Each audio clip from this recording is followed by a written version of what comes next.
Au bout de l'effort, la récompense. Alléluia mes complices de cœur, je suis la Deoto Oli Loré Makeda.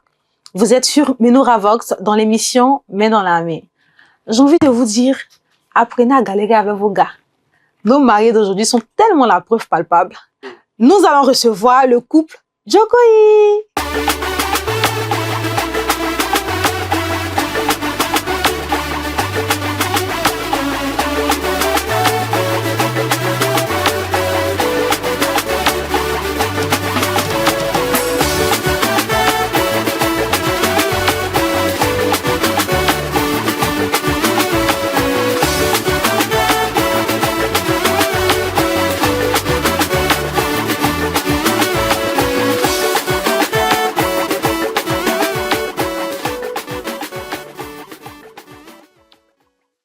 Alléluia papa, alléluia maman, soyez les bienvenus dans Main dans la main. Alléluia ma fille, merci. Papa, étant un grand dignitaire de l'Église, nous aimerions en savoir davantage sur vous. Pouvez-vous vous présenter s'il vous plaît?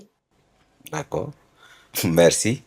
Déjà, me désigner comme un grand dignitaire, je pense que c'est un peu trop. Je suis un serviteur de Dieu. Je suis le modeste Jokoyi. Dans la vie active, je suis responsable administratif et financier dans un cabinet comptable, d'audit et comptabilité. Je suis chrétien céleste, fidèle de la paroisse de Benjerville.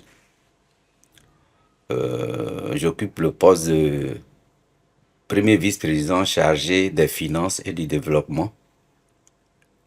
Je suis également membre de la chorale La Voix des Anges de Benjerville. Il faut noter que je ne suis pas bon chanteur, donc je suis sympathisant de cette chorale-là. Je collabore également avec la cellule des prophètes, déjà de la parole de Benjerville, mais aussi au plan national, puisque je suis le secrétaire général du Conseil national des prophètes de la Sainte Venue des Cieux, structure dirigée par le vénérable Seigneur Oli Leader Yahou Kwaku Claver. Au plan national, je suis membre du comité directeur national de la Sainte Venue des Cieux, dirigé par le révérend pasteur Moulo Nicolas, et j'occupe le poste de troisième vice-président, et puis également le poste de trésorier général de l'archidiocèse. Donc voici un peu brièvement ma présentation. Merci papa. Maman, pouvez-vous vous présenter s'il vous plaît? Ok. Moi, je suis Jokoyi Prudence, née Chorode, Kwasi. Prudence, voilà. Je suis de la paroisse de Benjerville, assistante maman au lit. Papa, depuis combien d'années vous êtes ensemble et depuis combien d'années vous êtes mariés? Prudence et moi, nous nous sommes rencontrés en 2006. Et si je compte bien, cela fait aujourd'hui 19 ans que nous nous sommes rencontrés. Et le 22 août prochain, nous célébrons 10 années de mariage civil. Voilà. Et quel est votre secret pour tenir jusque-là? Ah, est-ce qu'il y a un secret? Il n'y a pas de secret en tant que tel. Peut-être maman dira autre chose, mais moi je dis que c'est la communication et surtout la complicité. Parce que vous voyez, il faut beaucoup s'écouter. Il faut être complice et solidaire. Voilà. Maman et moi, on est dans une relation où je la considère comme ma petite soeur, comme mon amie et comme ma fille, puisque je suis son devancier. Donc, quand tous ces facteurs-là sont conjugués, on ne peut que communiquer, on ne peut qu'échanger pour qu'il y ait l'harmonie entre nous. Comment vous vous êtes rencontrés? Bon, déjà, on s'est rencontrés. C'était pas dans un cadre céleste. Voilà, c'était lors d'un anniversaire. J'avais des petites sœurs qui étaient à Yopougon. Voilà, qu'on collaborait bien, on était ensemble. Elle a organisé son anniversaire. Et c'est comme ça, papa était le parrain de l'anniversaire. Et l'anniversaire a duré environ de 1 heure, 2 heures. Puis c'est papa qui était loin. Et elle a dit, ah, ma grande soeur, le parrain est là. Il faut échanger un peu avec lui. Pour passer le temps, quoi. Donc, bon, au départ, j'étais pas pour. Puis bon, elle m'a supplié d'échanger avec papa, le temps de pouvoir passer le temps jusqu'au petit matin. Et c'est comme ça. On a échangé et puis on s'est échangé les contacts. Je pense qu'on a tous besoin d'un parrain. Ah oui, non, je pense que c'est ce qu'elle a dit, c'est juste notamment ce qui s'est passé. Voilà, je pense que, bon, comme on dit, ce qu'il faut dire, c'est que ce jour-là, c'était concours de circonstances parce que c'était prévu, c'est vrai, je venais de Bingerville jusqu'à Yopougon, donc j'avais prévu passer, en tout cas, le temps avec une amie, une autre amie. Parce que je savais que ça allait être difficile de rentrer. En ce moment, il n'était pas véhiculé. Donc, chose à Yopougon, Bingerville, à une certaine heure, c'était pas évident. Donc, c'était dit qu'il fallait que je passe la nuit à Yopougon.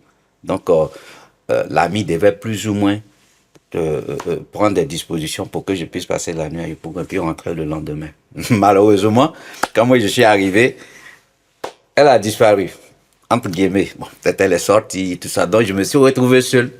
J'étais avec mes frères et amis, on s'est retrouvés là.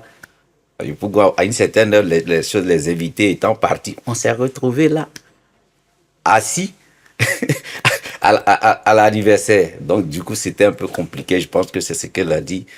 Nos filles, en fait, c'est mes filles, hein, ces camarades dont elle a parlé, c'était mes filles. Donc, elles ont proposé que les camarades viennent au moins échanger avec moi pour qu'on passe. Vraiment, c'était sans arrière-pensée. Bon. Comme c'était la volonté de Dieu, on se retrouve là aujourd'hui, 19 ans après. Ok, mais bon, nous sommes à coup de suite. Après cela, quelle a été la démarche? Vous êtes revus à l'église? C'était comment? Bon, si on sait pas, non, c'était pas à l'église. Je pense que ce jour-là, quand on a échangé, après, bon, on a échangé de contact, on s'appelait de temps en temps, mais c'était juste de façon amicale. Et puis malheureusement, quelques temps après, j'ai fait un accident de la circulation. Voilà, j'ai fait un accident de la circulation avec mon papa, mes frères et sœurs. Et j'avais une camarade qui était à Port-Louis. Et j'ai dit à ma petite sœur de l'appeler pour lui dire que bon, je fais un accident. Voilà, bon. Elle l'a appelé, elle lui a donné l'information. Bon, il n'y a pas eu de réaction. Et je lui ai redonné le numéro de Prudence. Il a dit de l'appeler. Elle l'a appelé. Quand elle l'a appelé, le lendemain, Prudence est venue avec ses camarades. Elles sont venues me saluer. Elles sont venues me saluer. En tout cas, ça m'a réconforté. Puis bon, après, elles sont reparties. Donc, du coup, ça fait que j'ai plus gardé, en tout cas, ce contact-là. Parce que je me suis dit, au moins, voilà quelqu'un qui était assez spontané. Voilà, la spontanéité m'a quand même, ça m'a touché, j'ai apprécié cela. Et on a continué nos contacts. Voilà, bon. Après, c'était en fin d'année, j'ai organisé une soirée chez moi. Moi, avant, j'organisais, chaque 31, j'organisais une soirée chez moi à la maison. Pour ceux qui sont un peu plus anciens, après l'église, on se retrouvait chez moi chez mes parents à l'MPT à Bingerville. Et ce jour-là, de façon comme ça, anodine, j'ai lancé l'invitation à travers sa camarade, avec qui je connaissais également de par elle. Et je lui ai dit, bon, j'organise, mais vous partez où le 31? Non, non, on ne sort pas, on fait notre truc à la maison. Et bon, c'est pas venu. Est-ce que tu as invité ma camarade? Je lui ai dit, non, mais bon, 31, il pense qu'elle a son programme. C'est pas la peine de choses de la derrière. Je dis, non, mais il faut l'inviter quand même. Il dit, bon, dis-lui. Et puis, je l'ai appelé pour lui dire, si, bon, ça l'intéressait de venir. Bon, je pense que elle a fait l'effort, elle est venue, on a passé la soirée ensemble avec mes amis. Et puis, bon, voilà. Mais, c'est comme ça que c'est pas. Donc, du coup, on est devenus camarades, jusqu'à ce que, bon, on se retrouve, on dira go et gars, et puis bon, après, après mari et femme. Une chose est sûre, Ouais. vous a unis Ouais. d'une certaine manière. Moi, je voulais savoir, est-ce que ça a toujours été votre rêve de marier un homme céleste? Bon, en fait, je peux dire que c'est une coïncidence parce que moi, je ne savais pas qu'il était céleste. Voilà, je ne savais pas qu'il était céleste. C'est un jour là qu'il m'a invité sur une paroisse. Il m'a dit, ah, on a une veille de prière. Tout à quand il parlait que j'ai su qu'il était céleste. C'était à Troupeau Béni en ce temps. Voilà. Et on allait faire une veillée là-bas. Je suis venue en soutane et c'est là bon, qu'il s'est rendu compte que moi, mais j'étais céleste aussi. Et bon, c'était bon. Je ne peux pas dire que c'était mon souhait, mais c'est quelque chose qui est arrivé. Et puis bon, on a essayé de marcher avec, par la grâce de Dieu. On est encore dedans, puis ça va. Amen. Papa, comment avez-vous su que c'était la femme que Dieu vous avait destinée? Bon, je vais déjà rebondir tout à l'heure, comme je parle de si c'était notre volonté, c'était elle sa volonté d'avoir un homme céleste. Par contre, moi, j'avais pris cette résolution parce que avant elle, si l'on peut dire dans le même temps, j'avais une amie, en tout cas sur le plan physique, tout ça, que j'estimais bien. Et une fois, elle est venue me voir, parce que moi j'habitais à Nono, dans mon studio. Elle est venue me voir et devant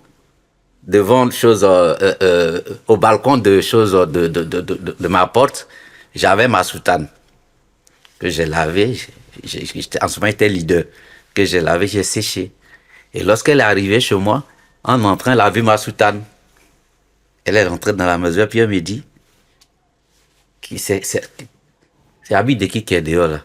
Je dis quel habit? Elle dit habit blanc que j'ai vu au bas de ta fenêtre. Elle dit non, elle dit mais c'est ma tenue de prière, tu appelles habit là.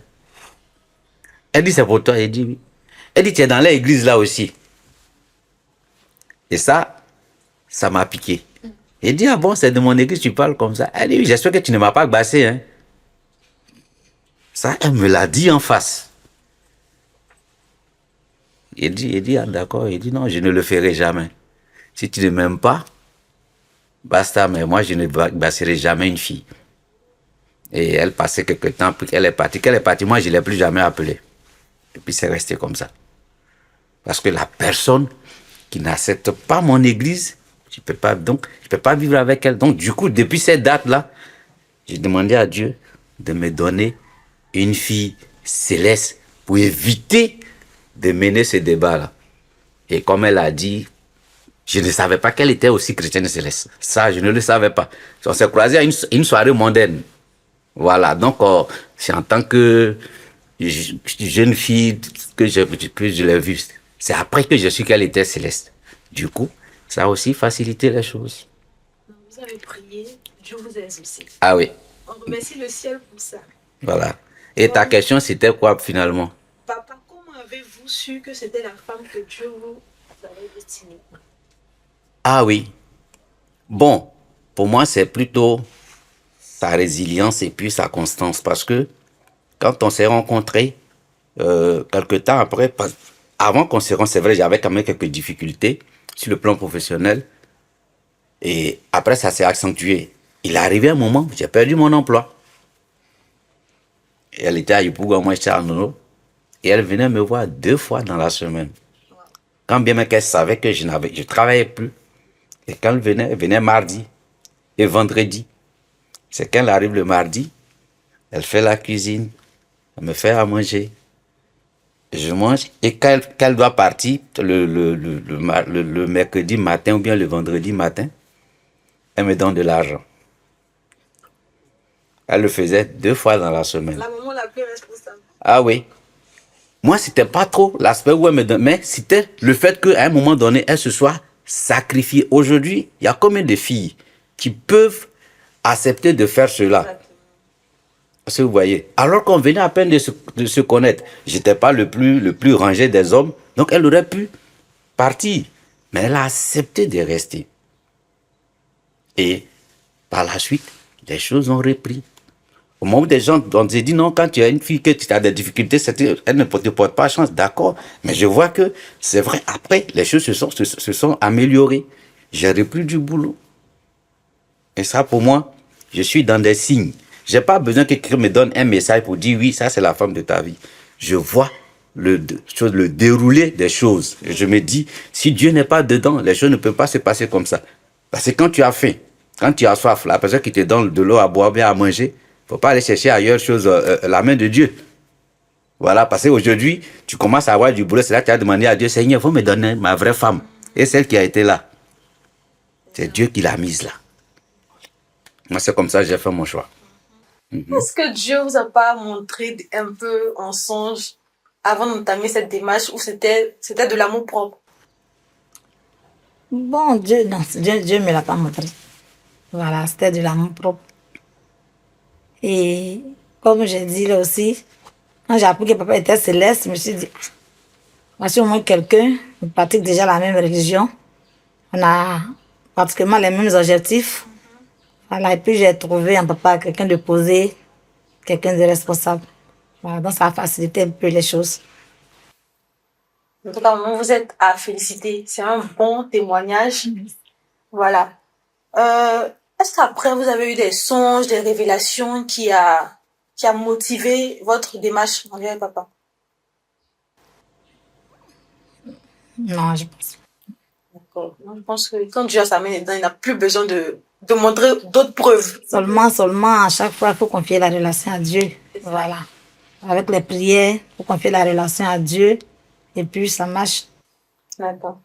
Papa, en tant que couple chrétien, quelle épreuve avez-vous traversée qui a fortifié votre foi et votre union? Ah, on est en Afrique et souvent dans nos relations, il y a le poids de l'entourage et plus même la famille. Vous voyez, je ne veux pas entrer dans le détail, mais si tu ne prends pas vraiment de la hauteur et assez de courage, tu peux à un moment donné prendre de mauvaises décisions. Et à un moment donné, il y a eu beaucoup d'opposition sur tous les plans. Je pense qu'elle est là. Elle a entendu beaucoup de choses. Mais cela ne l'a pas découragée. Malgré qu'elle entendait tout, elle voyait tout, elle s'est accrochée à la chose. Et je pense que ça nous a rapprochés. Parce que comme je l'ai dit, pour moi, c'est la résilience. Parce que les soubresauts, il va y en avoir. Les difficultés, on va les rencontrer. Mais quand ces difficultés arrivent, qu'est-ce qu'on fait? Comment on fait? Qu'est-ce que tu mets dedans comme engagement pour ne pas faiblir? Parce que si, au moins soubresaut, tu sautes, c'est que tu n'es pas fait pour la chose. Donc, je pense que le fait qu'elle ait été courageuse, qu'elle ait entendu beaucoup de choses, mais qu'elle ne se soit pas découragée, cela m'a encore conforté dans ma position de dire, cette dame-là, c'est un bonheur que j'ai et je ne peux pas la lâcher. Et je pense que je ne le regrette pas aujourd'hui. On fait notre petit bout de chemin, comme je l'ai dit, aujourd'hui, combien? Dans peut-être 30 jours, on va célébrer notre 10 ans de mariage. C'est pas rien. Voilà. Maman, est-ce que vous avez quelque chose à ajouter sur le point de vue de papa? Non, c'est pratiquement la même chose, hein. Voilà, c'est la même chose. On a eu des difficultés arrivées à un moment. On s'est même, je vais pas dire séparés, mais on a vécu pendant une période chacun de l'autre côté. Voilà, parce que c'était compliqué. Voilà, fallait se séparer pour mieux appréhender les choses. Voilà. Et c'est comme ça, chacun de son côté, avec la prière et tout ça, Dieu a fait grâce, on s'est retrouvés encore. Et puis, on est là.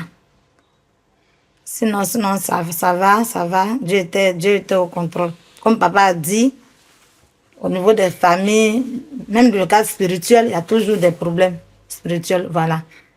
Donc, il fallait un moment mettre une pause et puis véritablement consacrer la situation à Dieu et puis après continuer. Donc, on a mis Dieu au-dedans, voilà, de cette relation.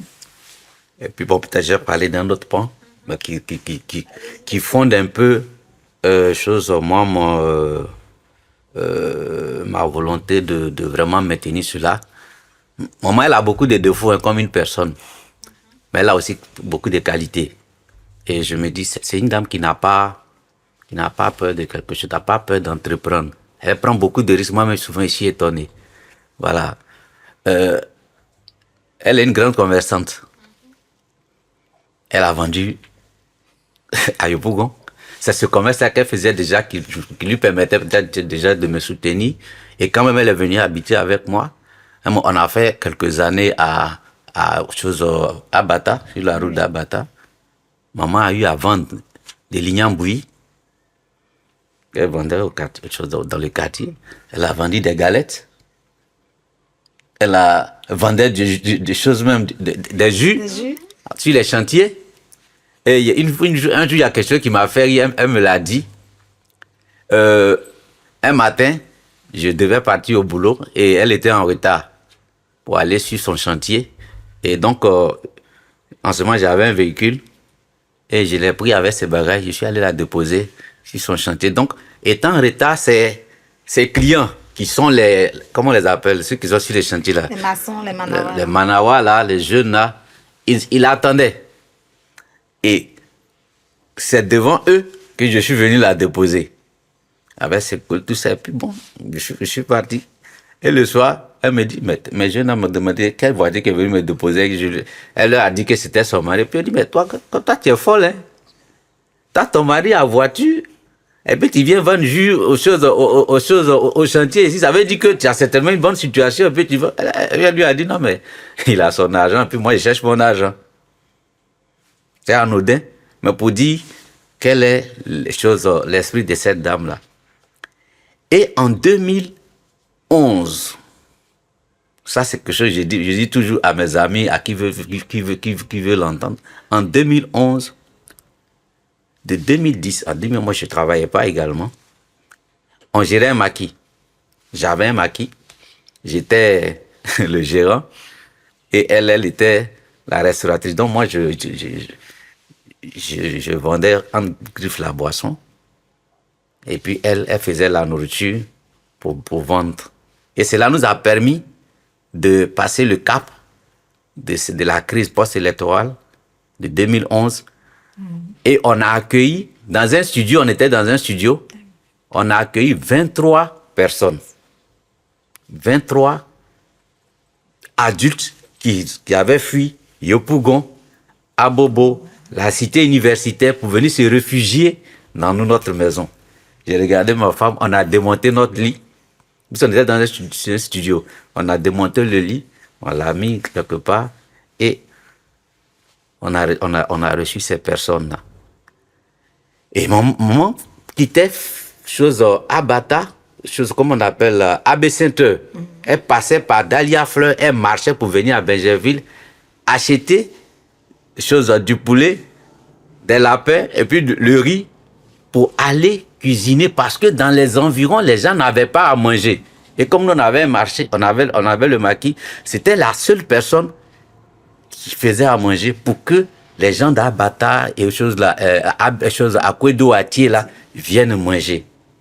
Et cela nous a permis de donner à manger à 23 adultes plus 3 enfants. Avec même une femme enceinte, on avait 2 vieillards dans ce lot-là. Et moi, je me dis, quand une femme fait ça, il n'y a pas autre chose, il n'y a pas autre preuve d'amour, mais de courage. Et il faut l'aimer davantage. Et ça, c'est des éléments sur lesquels moi, je m'appuie. Et moi, je n'ai pas besoin que quelqu'un vienne me faire une prédication, mais que quelqu'un vienne me donner un message. Parce que des messages, j'en ai eu. On m'a dit, non, ce n'est pas ta femme. Il m'a dit, dites à Dieu de venir la chasser de ma maison. Oui, des gens sont dit, non, ce n'est pas la femme de ta vie. Tant. Il a dit, d'accord. Dieu, quand je ne mangeais pas là, et puis là, c'était qu'elle me donne à manger là, il était où? Je ne doute pas de Dieu, hein. Je ne doute pas de Dieu. Mais je me dis, il ne peut pas permettre à une femme de faire un tel sacrifice et puis me dit demain que non, c'est pas elle, c'est pas la femme de ma vie. En ce moment-là, lui-même, il apprend et puis il l'envoie là où il faut. Parce que moi, Djokoui, je ne pourrais jamais avoir le courage de poser un tel acte. Si je suis dans le faux, que lui-même là, il prend la femme là et puis il s'en va la déposer quelque part. Ça, c'est lui qui l'aura fait. C'est là que nous sommes aujourd'hui. Et Dieu fait grâce, vous êtes encore ensemble. Ça veut Eh, dire on le saura. qu'il a encore sa main dedans. Il est dedans. Et j'espère qu'il continuera de vous bénir de génération en génération. Au nom de Jésus. Papa, ce que j'ai remarqué, c'est que vous vantez les mérites de votre femme. Cela prouve que vous l'aimez beaucoup. Et c'est sans filtre. J'aime vraiment l'amour que vous nous distribuez sur ce plateau. Merci. Mais je veux retourner sur l'histoire de la nourriture que vous venez de donner là. Est-ce que les plats de maman n'ont pas joué sur votre décision? Parce que je sens que elle a une main spéciale au niveau de la cuisine. Elle va témoigner. Peut-être ceux qui sont sur la page de BGV savent, je ne suis pas trop focus sur la nourriture. Moi, si tu veux m'appâter par la nourriture, c'est que tu as échoué. La seule chose que j'aime bien manger, pour ceux qui me savent, ils connaissent bien, c'est bouilli d'igname et puis les crudités. Mais il faut avouer que ma femme, elle sait bien faire la cuisine. Et comme je l'ai dit, elle prend des risques. Elle m'a étonné une année. Il lui a donné l'argent du mois. Comme je sais que je ne suis pas bon gestionnaire, je suis comptable, mais je ne suis pas bon gestionnaire, quand le mois finit, je prends l'argent de la nourriture, du loyer, tout ça, puis je lui donne. Et on était à Nono. Il lui a donné l'argent du mois. Elle a pris cet argent, elle allait souscrire à un festival de nourriture. On dit Mondo Festival. Mondo. À Yopougon, Figayo. Elle a pris mon argent du mois là, puis elle allait souscrire au projet là-bas. Elle a fini de faire, puis elle vient me montrer reçu. Ah oui, bon papa, j'ai souscrit un truc, on va faire festival. Elle dit, tu as pris l'argent où? Elle dit, ah, c'est l'argent que tu m'as donné là, j'ai mis dedans. Je suppose que je vais retirer l'argent là. L'argent d'un mois. On n'a même pas levé l'argent de loyer. Elle dit, non, c'est sur une semaine, une ou 2 semaines, j'aurai le temps de récupérer avant que le truc de loyer arrive. Elle a déjà mis l'argent dedans. J'ai fait comment? Quitter à Nono.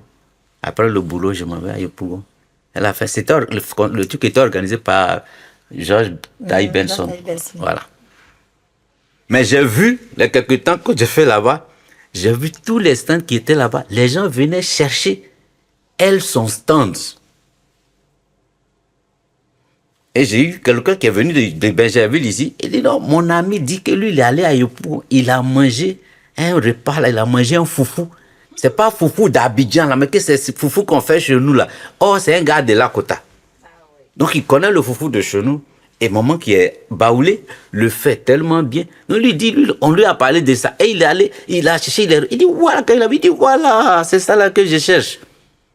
Lui, le lendemain, il est revenu avec un groupe de personnes. Pour dire que c'est vrai, je mérite, je parle beaucoup d'elle. Mais sur ce plan-là, il n'y a rien à dire. Mais c'est pas pour cela. Moi, j'aime quand les gens qui sont autour de moi mangent. Donc, elle le fait bien, que ceux qui sont autour de moi sont satisfaits. Moi, ça me va. Sinon, si c'est pour que moi je sois satisfait, elle le sait, ce serait autre chose. Voilà. Mais il faut reconnaître qu'elle sait bien faire la cuisine.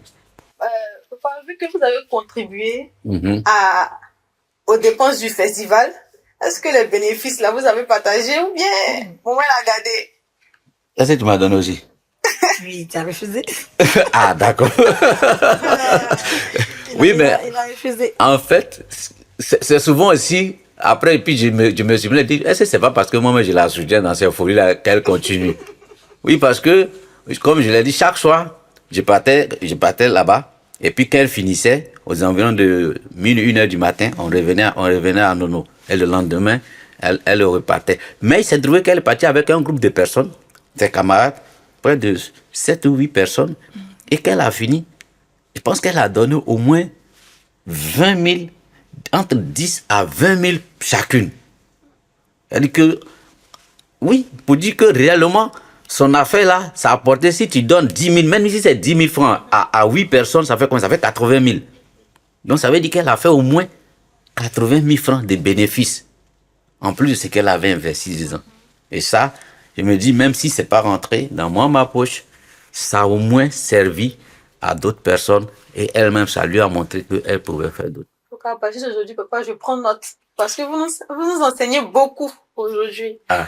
Maman, je vais savoir, étant donné que vous êtes prophétesse, comment arrivez-vous à équilibrer votre vie spirituelle et votre vie de couple? Bon, déjà, comme je dis, c'est déjà un avantage qu'on soit dans la même religion. Voilà, donc papa connaît plus ou moins les pratiques de l'église. On connaît les lois, comment il faut observer les préceptes de l'église. Donc, c'est pas, au fait, on discute. Voilà, quand j'ai des moments de jeûne, de prière, il y a des moments à faire, je discute avec papa. On en parle. Voilà, et puis on trouve un juste milieu et c'est comme ça. Voilà, sinon ma vie de foyer, de femme au foyer, n'agit pas sur ma vie spirituelle. Non, on s'est fait la part des choses. Et si tu devais donner un conseil à une jeune fille qui est prophétesse peut-être, mais qui n'arrive pas à s'intégrer à équilibrer sa vie spirituelle et sa vie de couple. Bon, déjà, il faut que la sœur, la jeune fille sache que elle vit dans un foyer. Elle vit déjà avec quelqu'un. Qu'il soit céleste ou pas, faut que tu saches que tu vis avec quelqu'un. Donc, il y a des décisions que tu dois prendre sans consulter le monsieur. Voilà. Tu dois prendre des décisions, au moins dire au monsieur avant de décider certaines choses. Si tu as un moment de prière, tu as un moment à consacrer aux œuvres de l'église, vous en parlez. Voilà, tu expliques à ton mari, vous en parlez, vous décidez ensemble. Le problème, c'est de ne pas surprendre le monsieur. Voilà, ça, c'est pas bon. Voilà, un bon jour, il vient, c'est comme aujourd'hui, non, je prie, je jeûne, j'ai 3 jours de jeûne, ça, c'est pas bon. Vous discutez, vous en parlez, vous trouvez des points d'accord, et puis tu te lances dans tes moments de prière. C'est ça. Merci, maman. Papa, nous sommes dans une génération où les jeunes sont beaucoup critiqués à cause du nombre de sorties d'enfants sans mariage. Selon vous, est-ce qu'on les accompagne réellement? D'accord, merci ma fille. Je m'attendais pas à la question comme ça, mais j'étais déjà, quand je me suis assis ici, j'étais en train de compter. Moi, je suis jeune encore par rapport à d'autres personnes. Parce que j'ai là 50 ans de passé, donc, mais quand même, je suis jeune relativement aux autres. Mais je suis déjà témoin de 5 mariages. Je suis témoin de 5 mariages. Vous voyez, j'ai accompagné 5 couples à se marier. Ça, c'est où j'ai signé. Sans oublier ceux pour qui on a eu d'autres témoins, mais où j'étais assez impliqué. Moi, c'est mon combat. Et à Bingerville, par exemple, j'ai encouragé à créer un comité, une cellule qui accompagne les jeunes qui veulent se marier. Et c'est une de mes filles, Ruth Oisé, de la paroisse de Bingerville, qui pilote cette cellule-là. On encourage les jeunes, on leur dit, si vous voulez vous marier, même si vous n'avez pas les moyens, venez nous voir, on vous accompagne. On vous demande juste de confectionner vos alliances. La tenue, si vous ne l'avez pas, c'est pas grave. Mais on peut vous accompagner. Et je pense qu'à Bingerville, on a célébré des mariages comme ça, où des personnes n'avaient pas forcément les moyens. Et peut-être qu'il y a d'autres qui ont voulu se marier à 4, ils avaient des difficultés, on les a accompagnés. On peut dire qu'on a célébré plus de 5-6 mariages comme ça à Bingerville. Vous voyez, donc il faut encourager les jeunes.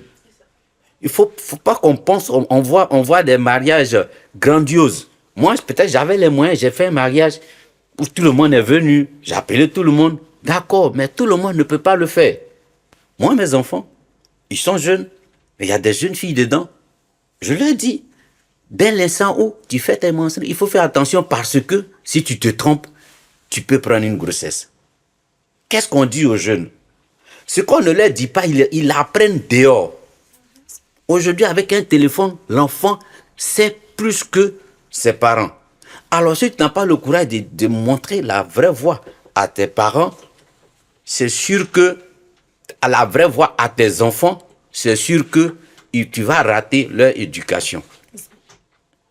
Et vous comprenez qu'aujourd'hui, on est dans une église où on fait beaucoup de sorties d'enfants. La maman n'a pas le choix parce que c'est elle qui a porté l'enfant d'être présent à la sortie. Le papa, souvent, la maman ne connaît même pas le papa. Souvent, elle ne connaît même pas le papa. Peut-être même il n'est pas chrétien céleste, ainsi de suite. Il y a beaucoup de laisser aller. Est-ce que vous voyez? C'est-à-dire qu'aujourd'hui, c'est un fourre-tout. On fait des sorties d'enfants. Seulement, juste, on veut faire la cérémonie, puis ça s'arrête. Après, il n'y a pas de suivi. On a suivi des paroisses. Excusez-moi si ça sort du cadre de la chose de votre question, de l'émission. On a suivi des paroisses où personne ne sait, la jeune fille là, qui est là, avec toute cette rondeur, avec toute sa beauté là, avec qui elle est. Vous entendez aujourd'hui qu'elle est avec papa Djokoui. Demain, vous attendez qu'elle est avec tel papa. Après, vous entendez qu'elle est avec tel autre papa. Quand vous entendez sur une autre paroisse, elle est là-bas. Mais on cautionne ça, on l'accepte. On va voir le jeune, il a 2 ou 3 copines sur la paroisse. En dehors de la paroisse, on n'en compte pas. Mais ça existe. Et il fait une sortie aujourd'hui avec une fille. Il fait une sortie d'enfant. Un an après, on fait une autre sortie d'enfant avec une autre fille. Et puis c'est le même. Et puis ça passe comme une chose, une lettre dans une chose à la poste. Tout simplement parce qu'il n'y a pas de règles qui régit la vie sexuelle dans notre église. On se limite seulement juste au dévancier, au papa. C'est un peu plus visible quand on voit un papa qui n'est pas marié, mais qui a une copine, c'est ce qu'on regarde. Mais en dessous, il y a plein de choses. Et ça fait qu'aujourd'hui, on garde nos filles, on garde nos enfants. Parce que la fille, à 18 ans, elle a déjà un enfant. Le monsieur qui pourrait s'intéresser à lui, il va voir déjà la vie perverse qu'elle a menée. Et c'est difficile. Aussi, il y a un autre aspect de la chose qui est que nos jeunes filles sont sur nos paroisses. Elles n'ont pas d'ambition. Moi, je dis que c'est un manque d'ambition. Moi, je l'ai déjà dit à mes filles à Benjamin. Quand j'ai le temps de faire une exhortation, je leur dis, moi, je suis modeste. Si je vous drague et que vous avez accepté, je peux vous donner 5 000, 10 000. Mais sachez que, voilà ma femme, je ne peux pas divorcer. Donc, si tu comptes sur moi pour fonder foyer, tu as échoué. Si je t'ai dragué, que tu as accepté là, c'est cadeau. Ce qui va se passer là, c'est cadeau. Il n'y a pas d'avenir dedans. Les jeunes femmes regardent, voient les dévanciers qui ont voiture, qui travaillent pour bénéficier, pour avoir de l'argent. Mais quand toi, tu es sur une paroisse, tu es là avec tes amis jeunes qui ont peut-être la tranche d'âge avec toi, que tu t'intéresses pas à ces personnes-là. Ces personnes s'intéressent à toi. Toi, tu vis l'homme marié. Le jeune, il t'a vu. Il t'a dragué, tu as refusé. Mais il t'a vu, tu sors avec le papa. Mais quand demain, lui, sa situation s'améliore, tu fais quoi? Tu pleures. Et tu auras perdu. Et on est étonné qu'on dise non, les célèbres ne se... Vous allez voir que les jeunes préfèrent prendre des filles dehors pour les envoyer à l'église. Et nos filles, elles sont sur les paroisses, et au contraire, elles continuent de courir après les hommes mariés, après les papas. Mais c'est tout simplement ça. Je ne suis pas en train d'encourager la débauche, mais je me dis, si on encadre bien nos jeunes, selon la tranche d'âge, ils peuvent créer des couples. Ma fille, tu sors avec qui? C'est avec telle personne. Quand on le connaît là, le jour, moi je le vois, il dit, hey, c'est avec ma fille, tu sors, hein. Je vous ai à l'œil. Qui peut faire ça aujourd'hui? Quand on voit chez nos frères évangéliques là, c'est bien cadré. Exactement. On ne s'amuse pas là-bas, mais ici il y a trop d'amusement. Et on paye cash. On a une église, on a une église pour sanctifier le monde. C'est le monde qui nous sanctifie parce que nous-mêmes on se comporte mal. Papa, quelle est la solution selon vous? Ah, je suis père de famille. Pour moi, l'éducation doit commencer à la maison. on jette trop le discrédit sur l'église, sur nos charges. C'est à la maison. Tu es à la maison, tu vois ton enfant, excusez-moi, tu vois ton enfant ne porter que des mini-jupes, des caleçons. L'enfant ne porte que tout ce qui est rouge et noir. Tu lui donnes l'argent, il paye. Chez toi à la maison, tu es assis, tu observes. Il porte, il se promène dans la maison. Il est en noir, il est en rouge. Et quand son camarade est venu dans visite là, quand il veut sortir pour l'accompagner, il ne se déshabille pas. Hein. Il sort avec. Souvent, on les retrouve à la paroisse ici. Quand non, c'était pas prévu que je vienne à l'église. Mais tu as eu le courage d'acheter habits noirs et rouges. Matin, midi, soir. Chaque dimanche, les présidents te disent, nous le rappellent. Pas le papa, mais la maman, tu as vu ta fille porter là. Est-ce que tu lui as dit quelque chose à la maison? Quand tu as vu Mini que ta fille a porté à la maison, et puis tu la vois sortir là, tu es étonné demain qu'elle soit agressée. Et ça, on veut compatir, on veut qu'on vienne compatir. Il n'y a pas de compassion dans ça. C'est qu'on sème, on le récolte. Donc pour moi, la cellule familiale doit d'abord être le premier niveau d'éducation de nos enfants. Le premier niveau. Il y a des enfants qui n'écoutent pas. Ça peut arriver. Mais au moins, tu auras essayé. Mais c'est pas. Souvent, nous-mêmes, on couvre. On cautionne. Ah, mais c'est la jeunesse, il faut les laisser, c'est la mode. C'est la mode, qu'est-ce que vous voulez que nous en fasse? Et finalement, quand toi, tu viens trouver l'enfant de quelqu'un, puis tu parles, oh, papa, c'est lui, il veut montrer quoi? C'est toujours, vers la fin, tu deviens quelqu'un de mal vu. Donc, tu dis, bon, d'accord, il ne faut pas y parler si l'enfant de quelqu'un, puis demain, ça va devenir problème. On te manquer de respect. Tu préfères regarder. Mais quand les problèmes arrivent, en tant que tout à l'heure, ma fille disait grand dignitaire. Quand les problèmes arrivent, comme à Benjoké, on a un petit peuple, on n'est pas grand, donc du coup, nous qui sommes, on pense qu'on est des gros dignitaires, mais on te pose le problème, tu es obligé de mettre ta bouche dedans. C'est tout. Sinon, en temps normal, chacun reste dans son coin, on peut se regarder. On a oublié de cohabiter. Nous sommes des frères et sœurs. Voilà. Papa, vraiment merci pour vos conseils. Merci. Je pense que tout problème a une solution. Vous avez donné une solution. J'espère que nos papas qui verront la vidéo vont prendre note et voilà, faire ce qu'il y a à faire. Merci. L'émission tire à sa fin. Merci. Voilà, papa, tu vas regarder mon droit dans les yeux. Voilà. Et je vais lui dire, tu vas d'abord citer 3 qualités, un défaut. Elle a beaucoup de défauts. Ce que je peux déjà dire comme défaut pour maman, c'est que maman, c'est un peu comme une montagne difficile à pousser. Hein? Elle est difficile à pousser. C'est-à-dire que quelqu'un n'est pas convaincu de quelque chose, elle ne va pas faire. Est-ce que tu vois? Alors que souvent, tu veux cette spontanéité-là. Tu veux peut-être que si c'est un sujet, elle prenne ça vite, mais bon, c'est vrai, c'est un défaut, mais souvent ça m'évite de faire de commettre beaucoup d'erreurs. Parce que quand quelqu'un refuse, parce qu'elle n'est pas convaincue, ça me ralentit. Mais peut-être vers la fin, peut-être je comprends que peut-être elle a eu raison de ne pas s'emballer vite. Voilà, donc il y a ça. Maintenant, pour ses qualités, comme je le dis, elle est soumise. Ça, il faut le reconnaître. Elle évite de me tenir tête parce que quand elle essaie, elle sait là où ça nous envoie. Je ne fais pas par là. On ne s'est jamais bagarré. 19 ans de vie commune, on ne s'est jamais bagarré. Je n'ai jamais levé la main sur maman. Même moi, mes enfants, je ne lève jamais la main sur mes enfants. Je n'aime pas tout ce qui est violence. Je l'ai fait par le passé quand il était jeune, mais là, ce n'était pas une femme. Moi, j'étais bon bagarreur jeune. Mais ça, c'est entre hommes.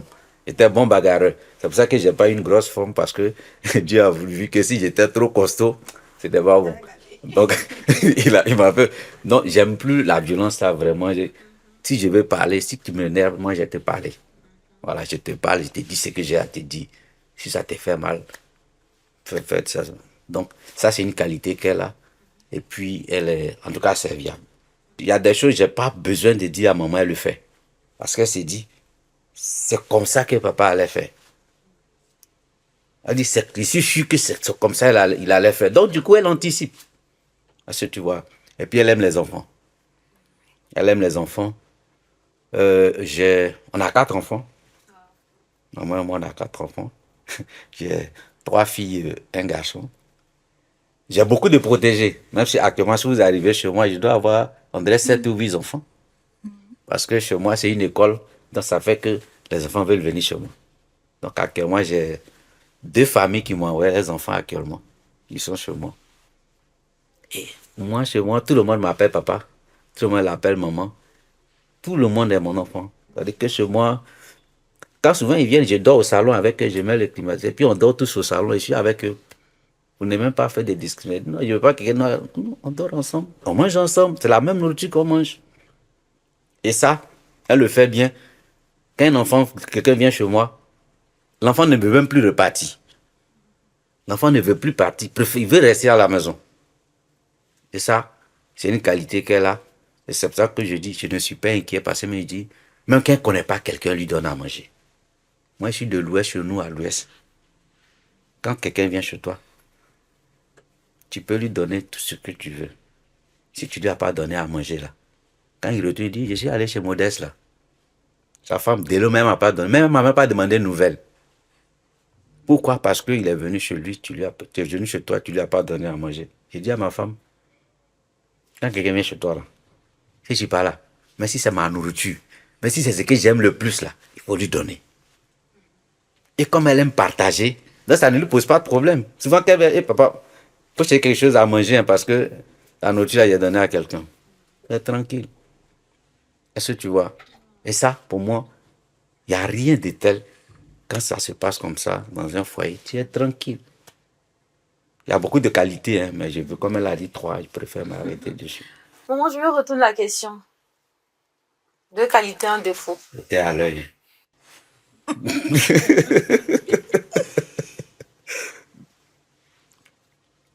Bon, papa, c'est qualité. Faut dire que tu mets ma maille dans les calculs là, hein. Voilà. Quand il te donne crédit, il rembourse le temps. C'est qualité. Papa, il est serviable. Papa est beaucoup serviable. Et papa, il est vrai dans ce qu'il fait. Voilà, quand c'est rouge, c'est rouge. Quand c'est noir, c'est noir.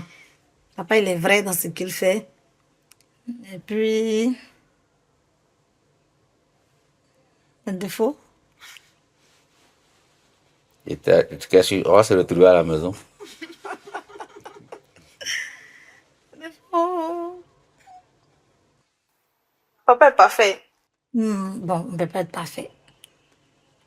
Il est un peu dur envers les enfants. Voilà. Envers les enfants, il est dur. Il est un peu carré envers ses enfants. Voilà. Je pense que c'est pour la bonne chose. C'est un bon père. C'est un bon mari. Voilà. Moi, je dis toujours, surtout pour les enfants là, pour que les gens comprennent. Une fois, j'ai dit à ma fille de faire quelque chose. Et puis elle n'a pas fait, puis je suis revenu dessus. Elle était occupée, puis elle me dit, ah mais papa, il y a telle personne, pourquoi tu ne l'envoies pas? Puis à chaque fois, c'est moi que tu envoies. Et je lui ai dit, ma fille, et t'es mis au monstre pour t'envoyer. Tu peux pas être là, et puis j'ai envoyé enfant de quelqu'un. Tu peux pas être là, et puis j'ai envoyé. Donc ça là, il faut que tu te mettes ça dans la tête. Je vais envoyer enfant de quelqu'un quand toi tu n'es pas là. Parce que ce que moi je n'apprécie pas, ton enfant est là, tu fatigues l'enfant des autres. Vers la fin, l'autre il est frustré. Il a mal. Et ça lui fait mal d'être à l'étranger. Parce que tu te dis quoi? Ton enfant il fait quoi? Lui, pourquoi tu ne peux pas l'envoyer? Non, moi j'envoie pour moi d'abord. Et puis quand elle est occupée, quand elle n'est pas là, je peux dire toi, quand je t'envoie, tu ne peux pas refuser parce que c'est que tu es là, mais je demande à l'autre. Et bien souvent mes enfants, ils sont là pour moi, mais je fais mes travaux. Pour leur montrer que je sais faire. À quel moment on dit la vérité à nos enfants? À quel moment on leur dit ce qu'il faut réellement faire? Parce que nos enfants copient dehors. Et si on n'est pas mesuré, si on ne leur montre pas la vraie voie, on est étonné qu'ils se détournent de la voie de Dieu. Il y a eu tu te rappelles, Prudel? Il y a une de nos filles là, en classe de 4e qui a eu 10 de moyenne. Papa n'a pas regardé son bulletin. Jusqu'aujourd'hui, elle va en première bulletin encore avec elle. Il n'a pas regardé son bulletin. Il a dit, ah, maman, elle a eu combien de mois? Il dit 10. Il dit, non, ça, c'est pas ma fille. Donc, en matière de au niveau scolaire, là, papa, il est dû. Et ça fait qu'aujourd'hui, la fille va en première, mais elle a toujours le bulletin de 10 de moyenne de 4e là dans sa main. Son papa n'a pas récupéré. Voilà, donc il est un peu dur à ce niveau-là, voilà. Donc, c'est peut mettre un peu d'eau dans son vin, pas mauvais.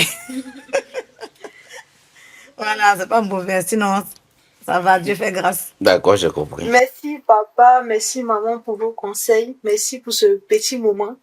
Voilà, pour finir, si votre vie de couple était un livre ou un film, quel titre lui donnerez-vous? Moi, je ne suis pas littéraire, donc ça là, c'est un gros exercice que vous êtes en train de me demander. Voilà. Ça va être modeste dans la prudence. Ma femme, elle s'appelle Prudence, moi je suis modeste. Voilà, donc c'est la modestie dans la prudence. Et voilà, la modestie dans la prudence, et je pense que c'est bien dit. En toute chose, il faut savoir raison garder. Devant une situation, il faut être assez modéré, il faut être tempérant. Et malheureusement, on n'a pas cela. On n'a pas toujours raison. On n'a pas toujours tort. Parce que tu vois, mais quand tu as raison, il faut, à un moment donné, être prudent. Moi, j'ai une de mes petites sœurs qui a accouché. Et puis, elle a fait un premier accouchement. Elle m'a dit, je ne suis pas allé la voir. Une deuxième fois, je ne suis pas allé la voir. Et elle était fâchée. Elle a parlé sur moi jusqu'à... Et puis, j'ai dit, j'en ai dit, Dani. Elle lui a dit, je suis ton grand frère. Elle s'est ramenée. Bon, comme tu as dit que tu es mon grand frère, donc il ne parle plus. Je dis, voilà. Tu as raison, mais avant tout, sache que je suis ton grand frère. Est-ce que tu vois? Après, je suis allé la voir. On a fait la paix. Devant une situation, il faut toujours voir l'âge, pour voir la hiérarchie. Tu peux avoir raison, mais il faut voir qui est devant toi. Dans un couple, si la femme ne connaît pas sa place, on n'arrête pas vous entendre. Aujourd'hui, tu vois, dans des couples, on parle de émancipation, égalité, hommes et femmes. Je suis jeune par rapport à certains, mais pour moi, c'est pas quelque chose. Pour moi, c'est pas légitime, ça n'existe pas. C'est pas ce que Dieu a dit. Tu vois, il faut respecter sa femme. Je vous ai dit qu'il ne lui a jamais porté main. Elle a ses prérogatives, elle a ses droits, elle a ses devoirs. Et chacun connaît sa place. Si ce n'est pas le cas, il ne va pas s'en sortir. Et je pense qu'elle le fait bien, on le fait bien.